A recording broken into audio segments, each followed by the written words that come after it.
New England Patriots and the Miami Dolphins. This is 9.5 in favor of the Dolphins at home against the Patriots. 46.5 to 47 is your total. Stephen, just coming through as we were recording, Tyreek Hill removed from the injury report, not even on the injury report. So despite the fact that he had to miss practice earlier in the week, he is going to be a full go for the Dolphins.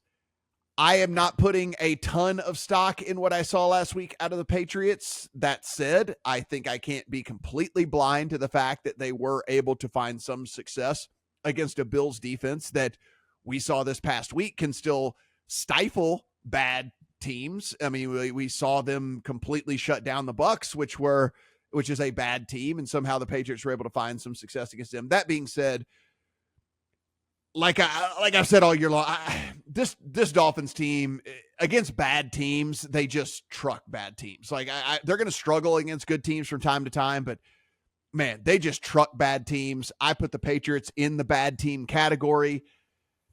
It's probably going to be a contest play for me as opposed to an actual real bet in my account for the Dolphins, but it would be Dolphins or pass for me. I just can't back this Patriots team that I'm so incredibly low on. So they didn't truck New England the first time earlier this year. However, Christian Gonzalez is not playing in this game. The guy that Tyreek Hill Judon was out there as well.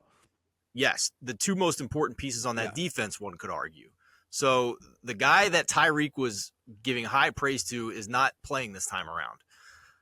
However, the other side of this argument, if the Patriots were able to move the ball and look improved against an injured and bad Buffalo defense last week, the Miami defense is sitting at 24th in pass D by DVOA, 28th in pass D by success rate, 18th by EPA. The rush D is also outside the top 24 across the board. But Jalen Ramsey's coming back. Does that make a difference? So there's just a lot of muddled stuff here that I'm not feeling really confident about. So I'm just going to pass overall. Adam, the Patriots, I mean, I thought maybe they would just kind of go into turtle up, not tank mode, I should say, but I just thought that they would just kind of get beat up the whole rest of the season. Last week was at least a bit surprising to me against the Bills, even though we kind of gave a little bit of a warning that the Bills were hurt and all the things that were going on with that. Dolphins 9.5, though. You're asking for a pretty big number for them to be able to cover this game. Just a little warning on the Jalen Ramsey thing. Schefter reported that he's in. Jalen Ramsey said, that's news to me. So keep in mind that Jalen Ramsey himself has said, I maybe. Yeah, Thank you for that. Shefty getting one wrong, huh? Thank you. According to the man himself, it was Jalen Ramsey. I will always take it straight from the horse's mouth over Adam Schefter or any other insider. So that's very important. Thank you for bringing it up. No, it was an interesting situation for sure. Only way I can see getting involved in this game is if you think that New England fixed a little bit on the offense last week. And let's be honest, it couldn't have been a lot worse than it had been for the 3 weeks before that. Then the play is probably over here, over 47. I see no reason to believe Miami's offense will struggle in the slightest.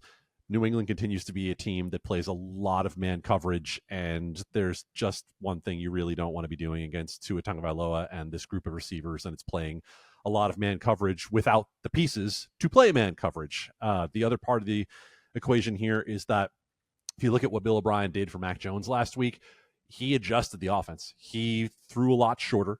He made the throws a lot simpler for Mac Jones, and they actually had a pretty decent yards after catch average for those receivers. So Miami's defense is soft, man. And they're going to get better. Jalen Phillips being back in this week is going to make them better. Jalen Ramsey, quite obviously, will make them better. But right now by DVOA, it's the number 1 offense by DVOA by a wide margin, and it's the number 24 defense overall. So I think if you are confident that you get 14 out of New England, even 17 potentially out of New England, then I think you're looking at an over here because I think Miami is a clear over 30 this week. Yeah, Miami defense kind of under the radar, been getting a lot of pressure on quarterbacks, actually. They're inside the top 8 in the NFL in pressuring the quarterback. We know Mac Jones, if you believe that Mac Jones is who I believe Mac Jones is, that's not a good recipe for Mac Jones to having some success. And so I think that there's a I think there's a pretty strong and compelling case for Miami. I do wonder if people, when they start, like the casual bettors out there, when they start betting this come tomorrow or Sunday, I wonder if they don't take the 9.5. I wonder if we don't get a better number on Miami. I don't know. That's my only pause here. And if this thing were to get down, well, we had it at 8, one point, Matt. Yeah, right? I mean, like we had it. It got down to 8.5 and it bounced. So yeah, there are other people thinking like you. Yeah, if this thing were to get to an 8, and that's a lot of movement. I get it, but I mean, if this thing were to get to 8, I think I'd be a buyer on the Dolphins at that point. But straight up or again, tease that's it down.